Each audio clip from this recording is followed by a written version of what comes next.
I wanted to do a series of conversations with people who have succeeded to get funding, whether that is through crowdfunding specifically or through other means. And then I want to try and kind of, I guess, encourage other artists to see what is Yeah. out there. Yeah. I work with a lot of independent artists who don't have a lot of money, maybe, or they're thinking about funding it purely themselves. Anyway, yeah, tell us a bit about yourself then, Liz Ikamba. Liz Ikamba, yeah, that's me.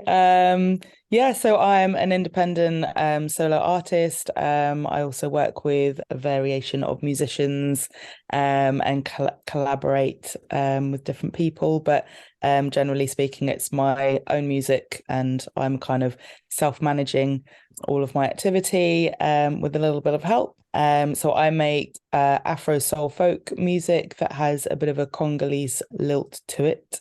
I'm dual heritage Congolese, DRC, and British.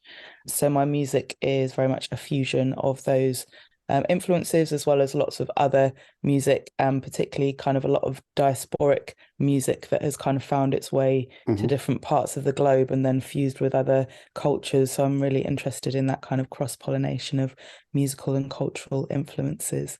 Great. And you've been doing shows and stuff for a while, haven't you? Sort of playing out and I've been playing out for a while. I've been writing for a while, like well over a decade. And then I've also been working as a creative facilitator and community musician and artist. So I tend to kind of balance my kind of artistic output and performance with kind of work in community-based projects as well, and like music and art education. love it. Yeah. So when you were thinking about your new EP that you've made, or you were making, what was the reason you were kind of thinking about a crowdfunder? Well, the obvious reason is money, which we all need in some degree, but especially if you're in the arts and a musician trying to Yeah. create music, it's expensive to be a musician, generally speaking, because there's not a lot of support out there, and you've got equipment costs as well as all the kind of background costs and the time and energy that it takes to kind of set up online platforms and stay Yeah. engaged with your audience. Yeah, everyone's kind of it's a DIY industry now, but it's also not that easy to kind of make a success of it independently. So yeah, you can't really do it all on your own. So I guess motivation for me was obviously to get some funds together to be able to release something that was of a quality enough that I could feel proud of it, Yeah. but also then to expand my reach in terms of audience as well as industry networks as well. Yeah. That's one of the main goals, isn't it? Trying to try and engage people and like have them understand your story. And a lot of people maybe don't realize how much money you actually need to do stuff, even Yeah, just to no, maintain it. And yeah. when you're thinking about production and recording, mixing and all that kind of stuff, and then, manufacturing of the product and etc., it all mounts up. And you've got that as well as, rehearsal spaces as Yeah. well. If you're rehearsing with a band, you've got travel, and kind of if you're touring, there's long distances to travel. There's a lot of time and energy and effort that goes into that. You've got to eat whilst you're kind of on your travels as well. So I think whether it's like recording and releasing or touring, it's all quite expensive. And there's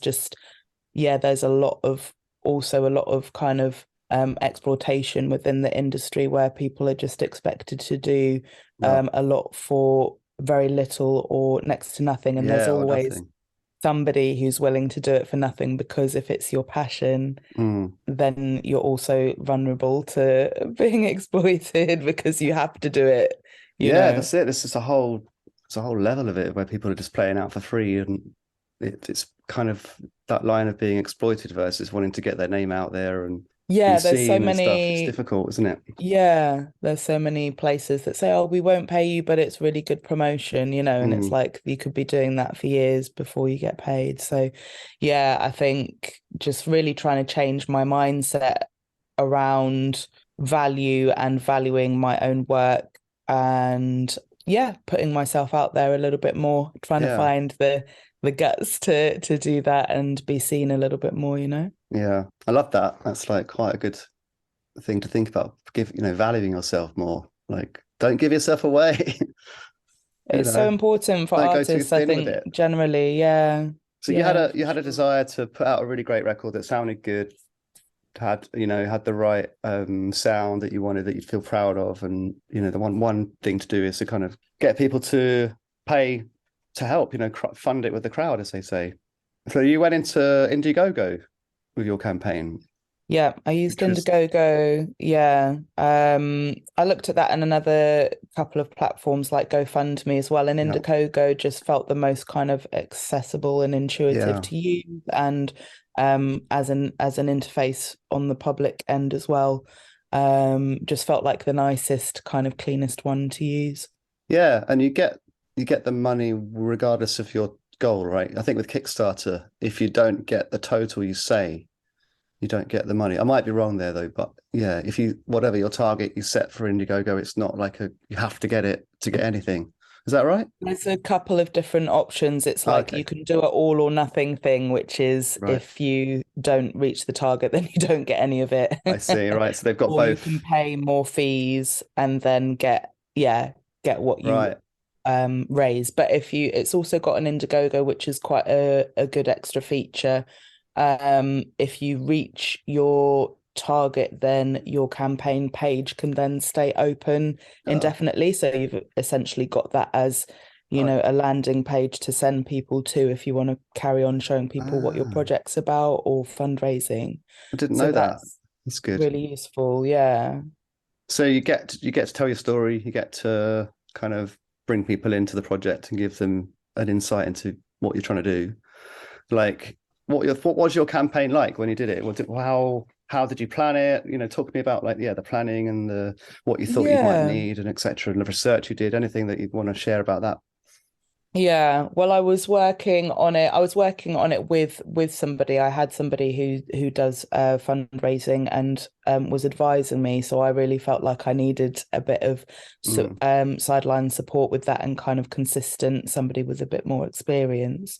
great. And I started working on it probably like 6 weeks to a couple of months beforehand, at least, like Yep.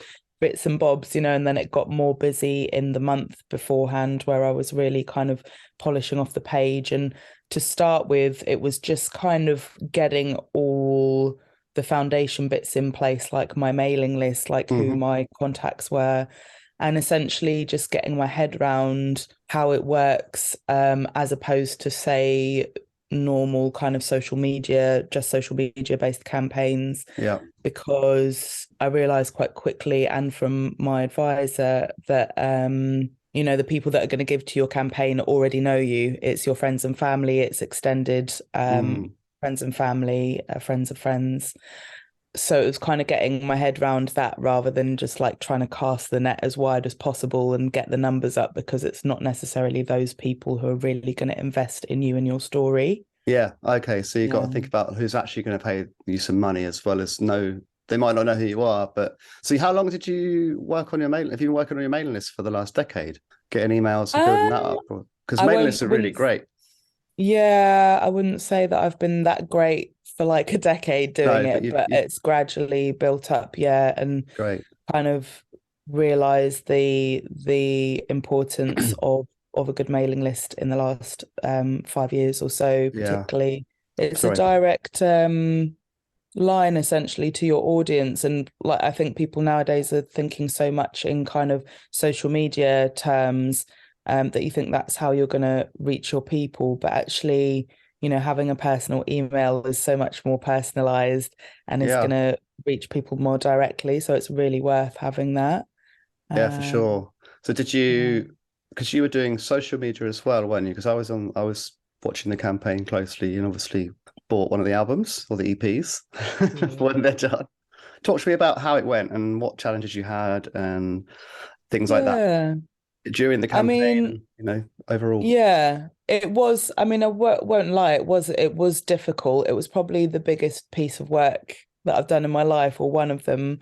And Wow. because it's so personal as well, like I was really trying to share my story and build up a narrative of what I'm trying to do. And it wasn't just to do with the EP, because the EP is to do with kind of my own personal creative as well as ancestral exploration and Hmm. parts of myself that I haven't necessarily delved into as much Yeah. in the past. So it's quite personal and kind of letting people into that. I think previously I've been very like, this is my song, and it's like I would separate myself from the product, so to speak. Right. Okay. Yeah. This Yeah. Yeah. kind of like took more investment of me showing myself and being like, actually, it's me that I'm selling. It's me that people want to see and know more of. And once Absolutely. I realized that, that was kind of a scary threshold for me to cross to begin with, because apart, like, as much as some people might not believe it, a big part of me is quite introvert or quite private. Mm. Yeah. Yeah. Yeah. That's such a big thing to think about, isn't it? Barriers and like what you're going to put out as you. Is there a separation between the music and the person and the brand and all that kind of stuff? But yeah, there is. I don't think a lot of people maybe think about that, or maybe they question what bit of themselves they're going to allow the audience or the Yeah. future audience to buy into, because it's an EP of songs, so there's going to be meaning just in the music, but to get people to feel like they're putting their money into something and into you as a person, you built a lot of your own story into the campaign and into your posts and stuff. Were you doing like video and like what were you doing most? What was the most kind of engaging way of doing Yeah. posts and stuff for it? I guess to begin with, it was getting like a really slick campaign video together. Okay, And I had like a videographer come to the space where I live here, which is where we actually recorded the EP. So it's kind of all great. part of the story. So that was quite an investment, and that was something that I had to kind of consider in the costs that Yeah, would then be recouped through the crowdfund. But it was really important to get something quite slick and kind of that would really get the message across. yeah, absolutely. So that I've was actually kind of, looked at Indiegogo campaigns to sort of research them as well, and there's a real variation in the quality of the actual promo video. yeah, And some of them, I think, you can't really hear what people are saying very well, or it's like, kind of looks like a phone. Even though phones are getting pretty good now, it's it needs to look reflective of what you're going to put out musically. The quality of the exactly, music needs to be reflected. exactly. So that's good. So Yeah. you made the effort there, and you did that bit of it, and then you did you kind of keep making content the whole way through, or did you have it all planned out before? Yeah, I mean, I'll just say on the video side of things, it Mm, felt really important, like you say, for it to yeah, reflect the level and the quality that I wanted to put out, and also to show that I'm actually serious about what I'm doing as well. It's like yeah, it's hard for that to come across when it's like a shaky phone video or something. yeah, And my style with my content quite a lot of the time is a bit rough and ready, because it's like quite kind of collagey and arty, and I'm a bit quirky and yeah. But all of there's that. a space for those kind of posts somewhere, isn't there? But Yeah, maybe not like the front exactly. page of the campaign. Like Exactly. So it's the nice to have some behind the scenes stuff. front page of the campaign was like that kind of more slick video.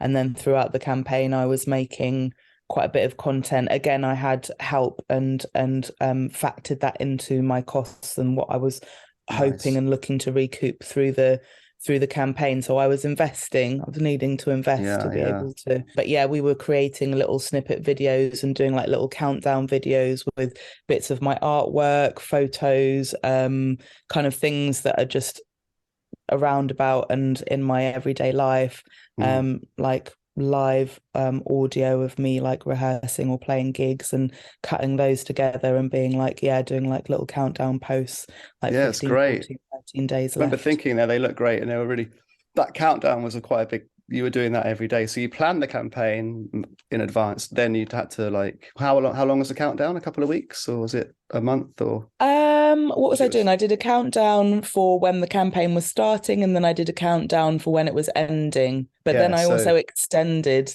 the campaign because wow, I hadn't okay. reached my target, and I was like, right, I'm going to extend it. That was an option on Indiegogo as well. Ah, got you. Right, right. And I extended it for another 2 weeks, but it was like just before Christmas as well. So I was kind of like, oh God, it's like very close. There's also like that keeps people, even though they might have thought about it once or twice and not done anything yet, or they might think, oh, they haven't either they need convincing or whatever. But if you're in the people's minds, if you're top of mind, if you just because obviously they're going to be people on social media or whatever, there's constantly looking at different things. So that countdown gave you that reason to kind of constantly be on their feed, but not in a kind of annoying way. It's more like, hey, and yeah, there was different it wasn't content like happening. you like Well, it's like pointing when you at do them. when people do a sponsored post, you see the same post over and over again, and so I've already seen that, but with the campaign being a countdown, you're getting different things and different messages, and it all kind of builds momentum. And Yeah. yeah, so did you feel like you were, it was like a full-time job when you were doing it, or was it an hour a day? Were you doing it sort of, No, it was really full on. It was a yeah. lot. I kind of forfeited a fair bit of other work to be able to put into that.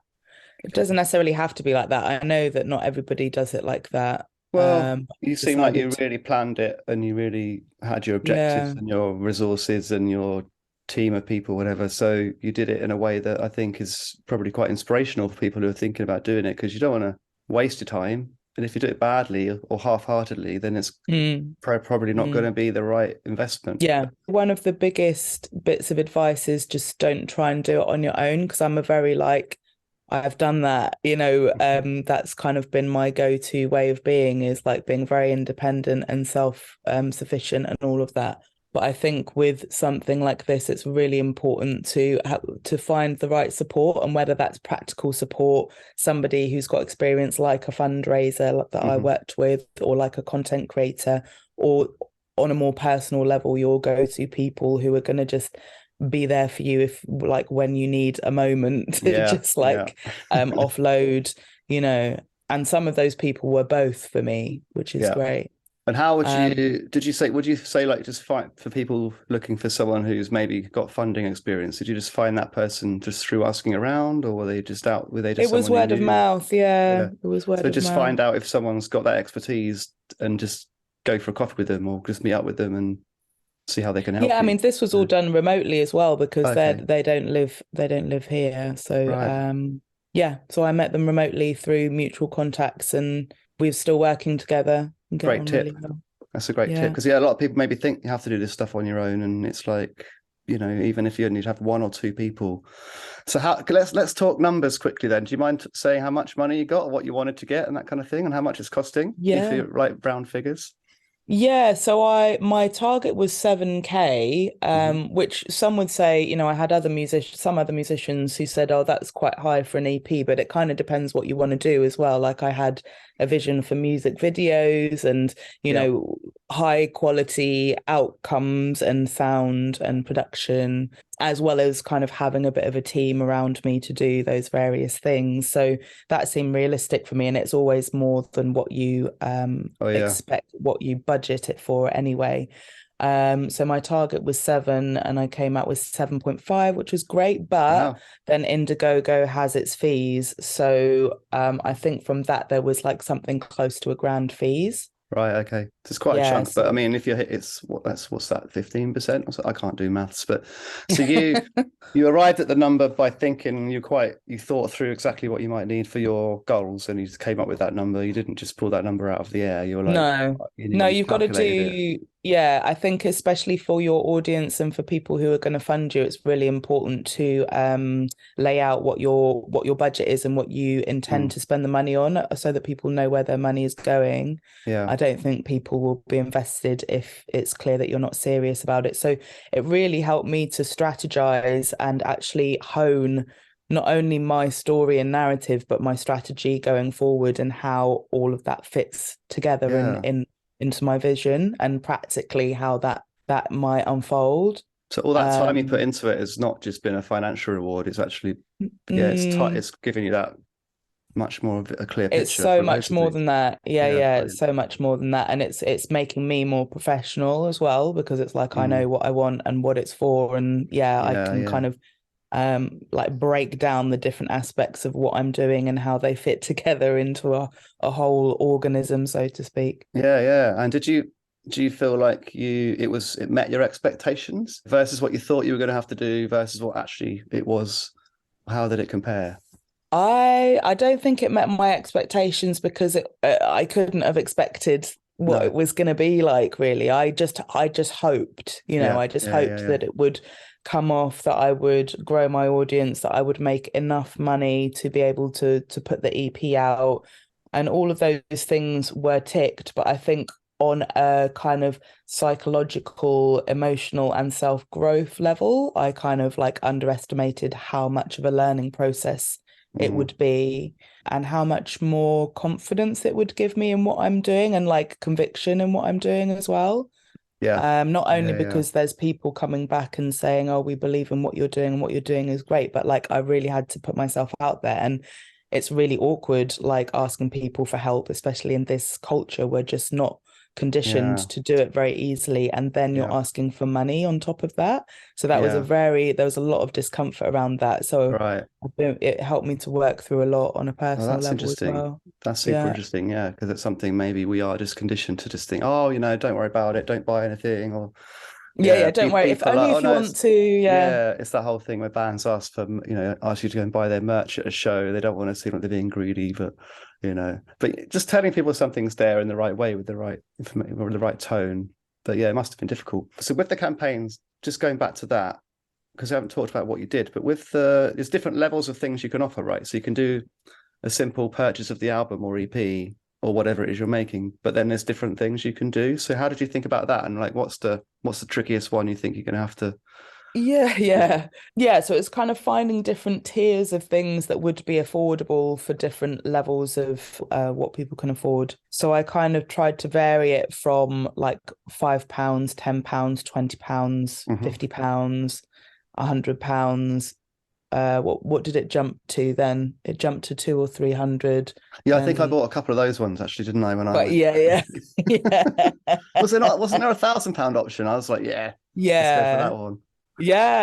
Yeah. So there was Okay. £1,000 option to be a patron, Right. Okay. EP patron, and you get like the whole bundle of like everything else that's offered, as well as a lifetime tickets to concerts and Yeah. your name on the sleeve of the credits for the EP. But generally, if people are giving that amount of money, it's not to get something in return necessarily. But yeah, there was that option there, and I have to say I did have one, That's fantastic. which is amazing. It's amazing. So someone Um, gave you £1,000 and they've got you for life now. That's it. yeah, they've got me under the thumb. Anything they want. Oh yeah, remember that £1,000? Yeah.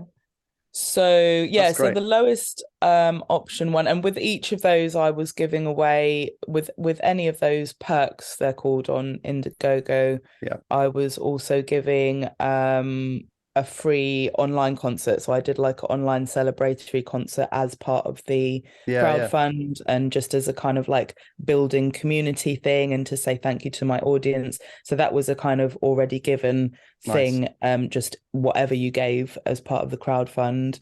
And then you could get like a download digital version, you could get a CD version, you could get original artworks.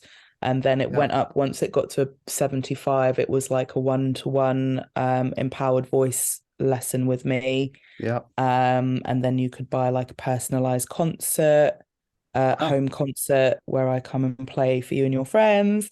You could buy a loop pedal, an improvised loop pedal song as well. I've got a few of those that I'm doing. yeah. One-off unique song. That's fantastic. That's like, Yeah. yeah, that's really cool. So there's so many options to think about. And every one of those things, you're sort of getting a benefit out of it as well in lots of ways. Thinking about, Yeah. you're getting to expand what people are aware that is possible that you could do, because some people think, oh, I'm going to go and buy this artist's album, end of, or album and gig. But there's so many other things that you can offer, to people that they might not realize without this campaign. They might not have even realized that you could offer these things. So all around pretty good, I'd say. Yeah. Yeah. Yeah. And would you recommend it? Or if you would recommend it, would you recommend it? Yes or no? But also, yeah, I guess you've given one tip. Like, is there anything you'd warn people about? Just as a final question. Yeah. I mean, I definitely recommend it if you're looking. It's like if you're just thinking about money, then I'd say just think a bit longer about it and try and dig a bit deeper about what you're actually needing, because it's not something to be taken lightly. It's a lot of Mm. work, but it is really worth it on a number of levels, and not just financially. But that is obviously a big factor for all of us. And one of Yeah. the things I'd tried doing previous to the crowdfund was to just go for funding. and that didn't work. So actually, I decided that the crowdfund would be a really good way to learn to manage a funded project, a Right. fundraising project, but also then look better to funders to Yeah. show that I'd managed to do that. So Yeah, it it's makes a sense. pathway to accessing other funding as well. Perfect. And you get a chance to plug it, I suppose. So you've got the money and you've made the album, you've made the EP. Yeah, I so know I've you done have all because of, I've helped you with some of the yeah, recording. you So have. it's at the point where I mean we haven't got long left to be honest with you, but I'm thinking just give a little summary of like where it's at and when it's coming out, if you know, and that kind of stuff. Yeah, so I've just finished the last of the mastering. Hmm. I've got actually, so one of the singles came out actually with the crowdfund. So I did Hmm. that as a kind of like freebie pre-release taster teaser of what's to Yeah. come. I've got a couple of the singles and videos coming up on the run up to the release, which is going to be in May. I've Yep. got the live launch on the 19th of May and then the full release on the 26th of May. So next Great. few weeks on the run up to that, there'll be some singles and videos to check out as well. And then you can just have a rest for like a Possibly, but day. A day. I'll probably be like start like touring and promoting it and all of that kind of stuff. But I'll try and have a bit of a break in between, yeah. Yeah. But did you get everything you wanted though out of the campaign? And I think so. And I've still got some of the perks to quite a lot of the perks to oh yeah, fulfill. But everyone, everyone's been really understanding that obviously my mission now is to actually get the EP out, and then yeah, that'll be kind of the next phase. Actually, once the EP is out, I'll be then focused on getting the perks done. But that'll be kind of a fun thing for me to yeah, connect with my people as well. yeah. That's where it gets real. Yeah. So Yeah. this is going to be like really helpful because I really wanted to, like I said at the beginning, I really wanted to investigate this world personally, but also to help anyone else who might be out there thinking, how the hell do I afford to make a record? And whether or not it's like 500 quid or £7,000, there's obviously different ways you can do it. But so Mm, I'd say your campaign was probably one on the larger side. So there's so much to yeah. it.